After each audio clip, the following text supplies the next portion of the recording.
Yeah, I mean that's tough to swallow, right? Um,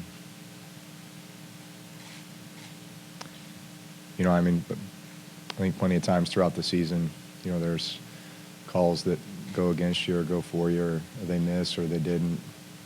But obviously, in a situation like that, um, where it seemed like everybody in the world saw it, that's tough.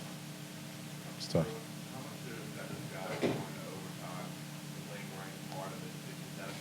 No, it didn't. It didn't. After that, listen, you're going to play ball, just like you would um, throughout the season when something like that might happen, a call goes your way or it doesn't. You're on to the next play, right? You can't let it bother you. So it had no bearing on overtime, at least not for me.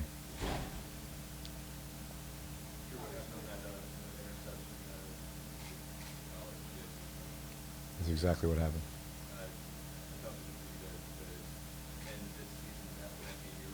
Yeah, it's tough. It's tough. Uh, Thought we had a chance to go down and get points, get a touchdown, win the game.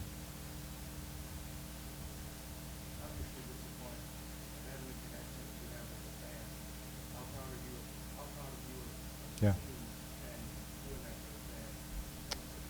Listen, we love the Houdat Nation. We love the city of New Orleans. We love being able to play for them, because that's what we do.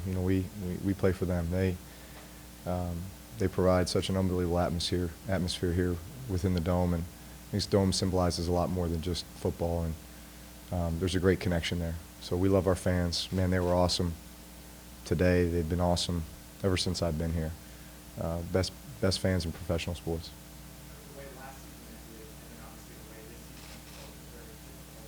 Yeah. Yeah. Listen, it has to drive you. It has to drive you.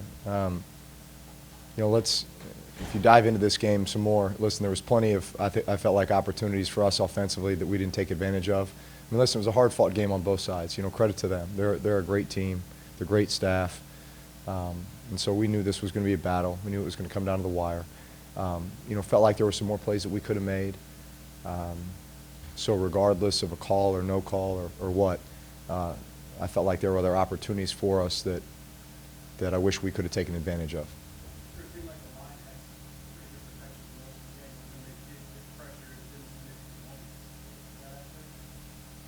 Well, I mean, listen, they're a great pass rush team, so they're gonna get after you at times, and you just want to be able to avoid negative plays, right? Get the ball out, get completions, positive plays, move the ball, move the chains. Unfortunately, the getting your arm hit and ball flying up in the air, that's a tough way to give the ball back to them there in overtime. Yeah.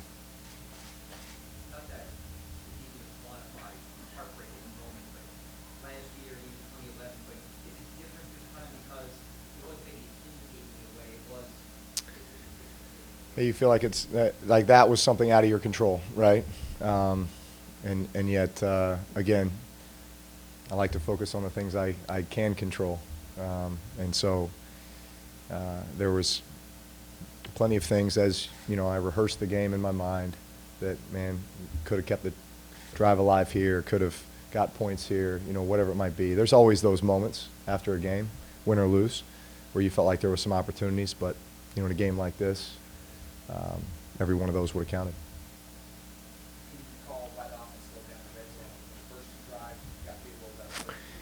Yeah. It's not like we were inside the 5, and it was obviously putting together good drives, getting points, which was good. I think after getting the turnover, I think we were just 3 plays and kicked the field goal. Obviously, we would have liked to get something going there and gotten closer and potentially gotten a touchdown. But credit to their defense.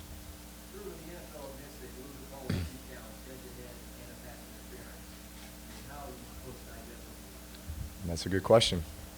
There's nothing we can do about it. So it's unfortunate.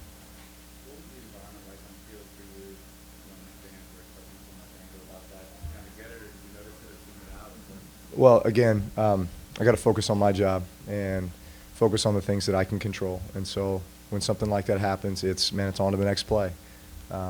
Defense is going out there trying to stop them, and obviously now the game's in overtime, and it's all right. We get the ball. Let's go down and do something with it.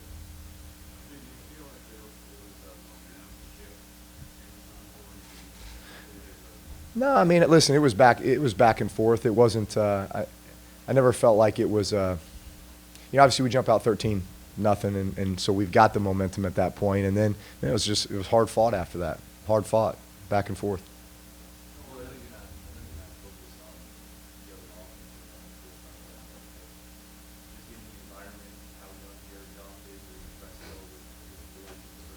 Yeah, they played well. They played well.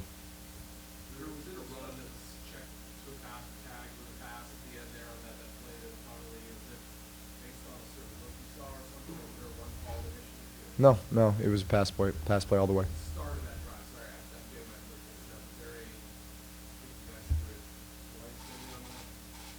Which drive are you talking about? Last one in regulation. Well, obviously there was the big play to Ted. Prior to that, there wasn't anything to Tommy Lee, no. Oh, listen, so many things. Just the way we were able to come together. Bringing in some new guys, both in the draft and through free agency, that played pretty pivotal roles for our team. Not just their productivity, but their leadership. Just the togetherness. Guys, we know how to work, and we also know how to have fun. Man, we had a ton of fun this year, and obviously it stings right now, and it will probably for a while. But as we look back on the 2018 New Orleans Saints, this was a special team. This was a special year, and ton of great memories. Is it any harder because now that you get the big 4-0, you don't know how many more chances that you're going to have, does that make this so much harder? Yes, it does. Yes, it does. Do you feel positive with that next year? I feel pretty positive.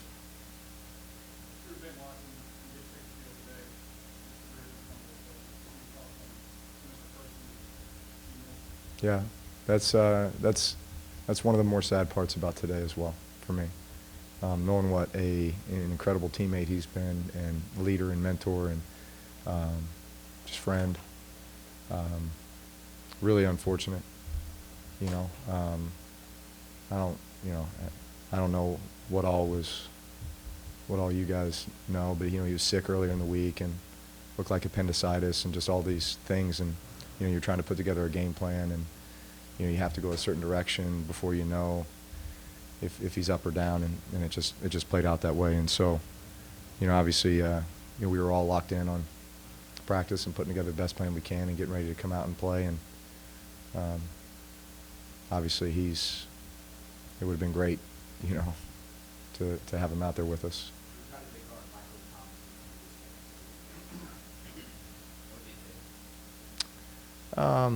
There were some differences. There were times where he was getting doubled, other times not.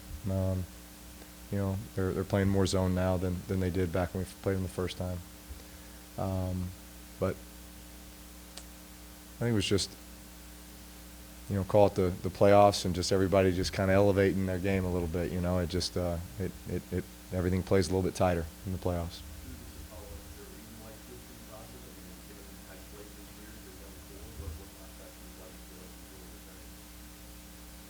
Because I feel like I will. There are lots of players that's been pretty outspoken about their displeasure with the officiating and the replay system. Do you feel like the players' voices are heard when you talk to the league or communicate with the league about how the game is called? I'm not sure.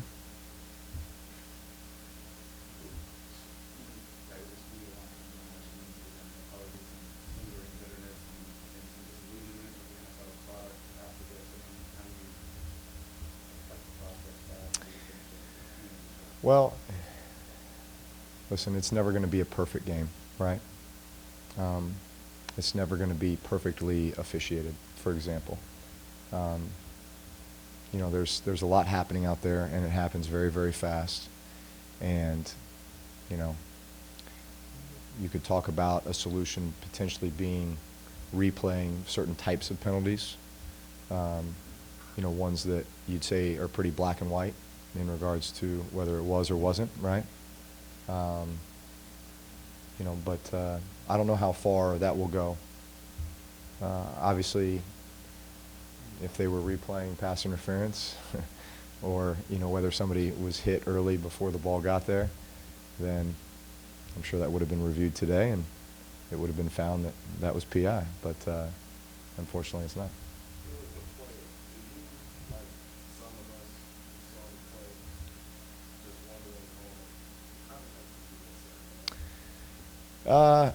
Well, being that it happened right there in front of, the person who would be the one making that call and everyone in the stands and everyone watching at home on TV. And, yeah, that makes it even more difficult. And yet, like I said, in the moment, obviously you yell and scream and how'd you not see that? But then after the fact, it's like, all right, nothing we can do about it. It's on to the next play.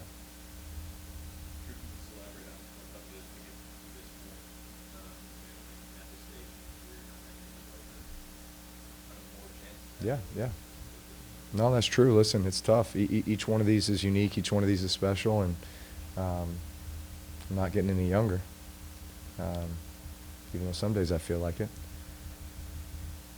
I don't know if you have a process now or if it's for that, but what you are always so regimented. Do you have a process where you put timetable, talk to wife, kids, family, kind of? Yeah. My mind's not even there right now.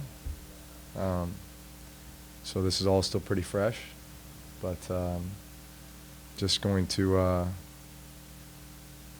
take a few days to kind of let it all settle in and talk with my teammates and my coaches. But I mean, I plan on being here next year and making another run at it. Is there any advice you can give to fans who are trying to process this players at their own kind of ways that fans shouldn't take these things hard? Yeah, yeah. Well, I think you have to, with anything that happens, whether you're, the one playing or whether you're the one who's so invested, which I know our fans are, in our team and in the season. You can go one of two directions. Either you can go in the tank or you can find a way for this to come together for good in some way, and that's always the mindset that I've tried to take. I think certainly that was the mindset we took last year after the loss at Minnesota. And I think you see the result of what happens when you take that approach. We turn that into good. We turn that into something positive. And it really brought us together as a team and strengthened us. And I hope that this will too. I hope that this will too. Well, the minute we go to overtime, I'm like, all right, here we go again.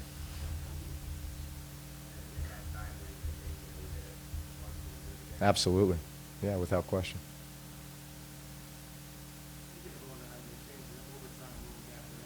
Yes, yep. Do you think that maybe they'll change the rules and maybe start reviewing calls like that? Who knows? Potentially. I think that seems to be the direction that things are going. You see what they do in the NBA now, different than what they've done in the past in college basketball, and then obviously college football as well. So that will consistently evolve, I think, or constantly evolve as they try to make this game better and as they try to make sure that it is as fair, right, as possible. Such a respectful voice, I think, around the league. Just one moment where you wish you could maybe listen to that microphone and give them your not so recent take? Well, being that it would have worked in our favor, I think it's easy to sit here and criticize, or say that it should exist. I'm sure that because of this, as a result of this, there will be a lot of talk about potentially reviewing penalties or game-changing type penalties. It's just like all the reviews that go up into the booth within the, inside of 2 minutes. Maybe that's something that will happen in regards to certain penalties as well that are game-changing type penalties, which obviously that one was today. So did you give an explanation for what exactly happened on this I was not. I was focused on the game. I know Sean was talking to him, so I'm sure he could give you better insight. Yep, yep. Arm got hit. Ball went up in the air. They got it, unfortunately.